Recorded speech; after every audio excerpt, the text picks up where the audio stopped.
హరే కృష్ణ. అందరికీ నేను డాక్టర్ శ్రీనివాస్ అండి. నేను హైదరాబాద్లో ఉంటాను.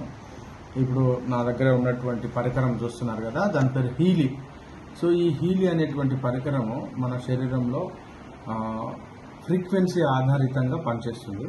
మన శరీరం ఎలా పనిచేస్తుంది అంటే, సో సైకలాజికల్ అండ్ మిగతా అన్ని విషయాలు, ఎంజైమాటిక్ యాక్టివిటీస్ కావచ్చు, ఒక అవయవం కానీ లేకుంటే ఒక కణజాలం కానీ ఎన్నో రకాలుగా పనిచేయాలి అంటే దాని లోపల అంతర్లీనంగా ఒక కరెంటు, మైక్రో కరెంట్ ద్వారా పని జరుగుతుంది అనమాట. ఇది అంతా ఫిజియాలజీలో చెప్తాము. సో ఏదైనా ఒక అవయవము తను ఇంకొకరి అవయవంతో క్రాష్ కాకుండా అలా పనిచేసేటువంటి సిస్టమ్ మన శరీరం అండి. సో ఈ శరీరము చాలా కాంప్లెక్సిటీగా పనిచేస్తుంది, కానీ మనకు బయటకు మాత్రం సరళంగా కనబడుతుంది. సో ఇలా మనం రోజు తినేటువంటి ఆహారం కావచ్చు, పద్ధతులు, వ్యవహారము, మనం రోజు చేసేటువంటి పనులలో ఎన్నో రకాలైనటువంటి టాక్సిన్స్ రిలీజ్ అవుతాయి.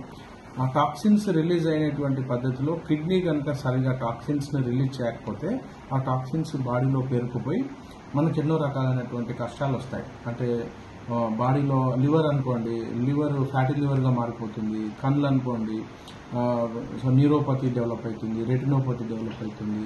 ప్యాంక్రియాస్ అనుకోండి, డయాబెటీస్ డెవలప్ అవుతుంది. ఇలా ఒక్కొక్క అవయవము ఒక్కొక్క విష పదార్థాలను తీసుకొని మారిపోతాయి, అంటే పాడైపోతాయి అన్నమాట. దాని యొక్క ఎఫిషియన్సీ తగ్గిపోతుంది. సో దీన్ని మనము ఎలా బయటికి తీయగలుగుతాం? నిజంగా చెప్పాలంటే తీయలేము. సో ఇప్పుడు ఎప్పుడైనా మీరు ఒక ట్యూబ్లైట్ ఉందనుకోండి, దాంట్లో ఒక కండెన్సర్ యొక్క శక్తి తగ్గిపోతే అది కంటిన్యూస్గా వెలగకుండా మిల్క్ అని వెలుగుతారు. సో అప్పుడు మనము ఓల్డ్ ట్యూబ్లైట్లో ఒక చిన్న కండెన్సర్ స్టార్టర్ కనుక పెట్టేస్తే మళ్ళీ అది పర్ఫెక్ట్గా వెలుగుతుంది అన్నమాట. అంటే ఈ కండెన్సర్ ఏం చేస్తుంది అంటే స్టార్టింగ్ ఫుల్ కరెంట్ ఇచ్చేస్తుంది, కంటిన్యూగా మేనేజ్ చేస్తుంది. సో ఇది ఎలా జరుగుతుంది? మనం ఎక్స్టర్నల్గా ఒక డివైస్ను పెట్టాం కాబట్టి. సేమ్ అలాగే మన శరీరం కూడా రోజువారీ కార్యక్రమాలలో చేసేటప్పుడు ఎప్పుడో ఒకసారి అది ఎనర్జీ బయట నుంచి అడుగుతుంది అనమాట, ఎక్స్టర్నల్గా. సో దానికి ఆ ఎనర్జీ సరిపోకపోతే అది సరిగా ఎఫిషియెంట్గా పనిచేయవు మన అవయవాలు. ఇప్పుడు హీలీ ఏం చేస్తుందంటే ఈ అవయవాలన్నిటికీ ఎక్స్టర్నల్గా బూస్టప్, అంటే పుషప్ ఇస్తుంది. ఎప్పుడైతే పుషప్ ఇస్తాయో ఆ యొక్క అవయవాలన్నీ సక్రమంగా పనిచేయడానికి ఉపయోగపడుతుంది అనమాట. సో ఈ హీలీ వల్ల వచ్చిన ఎంత అంటే అద్భుతం అంటే, మనం రాను లేదా ముందు రోజులలో ఈ హీలీ నుంచి ఇంకా చాలా రకాల ఫ్రీక్వెన్సీ ఆధారితమైనటువంటి డివైజ్లను మనం ఎక్స్పెక్ట్ చేయొచ్చు. మీరు ఇప్పుడు అల్ట్రాసౌండ్ స్కానింగ్ చూడండి.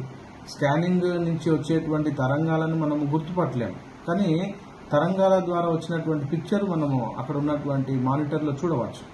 సో తరంగాలు మన శరీరంలోకి వెళ్ళి మళ్ళీ శరీరం నుంచి వచ్చినటువంటి ఆ యొక్క తరంగాలను ఆ యొక్క అల్ట్రాసౌండ్ స్కాన్ గుర్తుపడుతుంది అన్నమాట. అట్లా ఎంఆర్ఐ ఉంది, సో సిటీ స్కాన్ ఉంది. ఇలా తరంగాల ద్వారా జరిగేటువంటి ప్రక్రియను మనము చూడగలుగుతున్నాం మానిటర్ ద్వారా, దాన్ని ప్రింట్ కూడా తీసుకుంటున్నాం.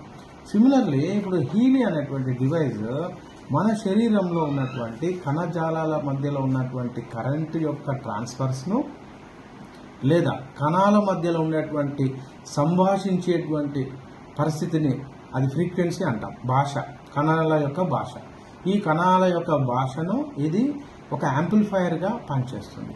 అంటే ఇప్పుడు మనం మాట్లాడుతున్నాం ఒక మైక్లో, మనం చిన్నగా మాట్లాడతాం.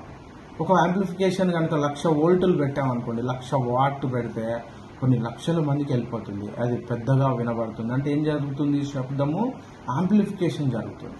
సో మన శరీరంలో జరిగేటువంటి ఎన్నో రకాలైనటువంటి జీవ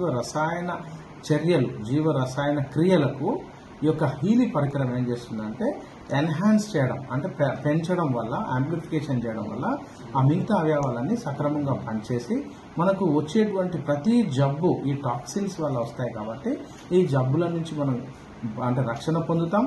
ఆల్రెడీ ఏదైనా జబ్బులు ఉన్నాయనుకోండి, చాలా రకాల జబ్బులు ఉన్నాయి, అన్ని రకాల జబ్బుల నుంచి మనము ఎక్స్పెక్ట్ చేయొచ్చు. దీని నుంచి చాలా బాగా పనిచేస్తుంది ఇది. అయితే ఇది థెరప్యూటిక్గా వాడుకోకూడదు. అంటే థెరప్యూటిక్ అంటే ఇప్పుడు ఇది పెట్టాము వెంటనే తగ్గలేదేంటి అట్లా ఆలోచించకూడదు. సో ఇది డివైస్ పర్ఫెక్ట్గా పనిచేస్తుంది. అది పనిచేస్తున్నందుకు చాలామంది టెస్టిమోనియల్స్ చూస్తున్నాం. సో ఒక్కొక్కరికి ఒక రకంగా పనిచేస్తుంది. దీనివల్ల సైడ్ ఎఫెక్ట్స్ ఎట్టి పరిస్థితిలో ఉండదు, ఎందుకంటే ఇది కణాల భాష మాట్లాడుతుంది కాబట్టి ఆ ఎన్హాన్స్ చేస్తుంది. కాబట్టి ఇది భాషను క్రియేట్ చేయదు, కాకపోతే కణాల యొక్క భాషలోకి వెళ్ళి ఆ యొక్క భాషను పర్ఫెక్ట్గా వ్యక్తీకరించేటట్టు చేసే ఉద్దేశమే ఇది ఒక మీడియేటర్ లాంటిది అనమాట. సో బాగా పనిచేస్తుందండి. మేము కూడా మా యొక్క ప్రాక్టీస్లో చాలామందిని చూస్తాం, అబ్జర్వ్ చేస్తున్నాం. మీరు కూడా ట్రై చేయండి. మీకు టెస్టిమోనియల్స్ ఉన్నాయి, తర్వాత డెమాన్స్ట్రేషన్ జరుగుతుంది. ఒకవేళ ఇంకా ఏమైనా శాస్త్రపరమైన చర్చ లేదా శాస్త్రపరమైనటువంటి డౌట్స్ ఏమైనా ఉంటే మనం క్లారిఫై చేయగలుగుతాం. హరే కృష్ణ.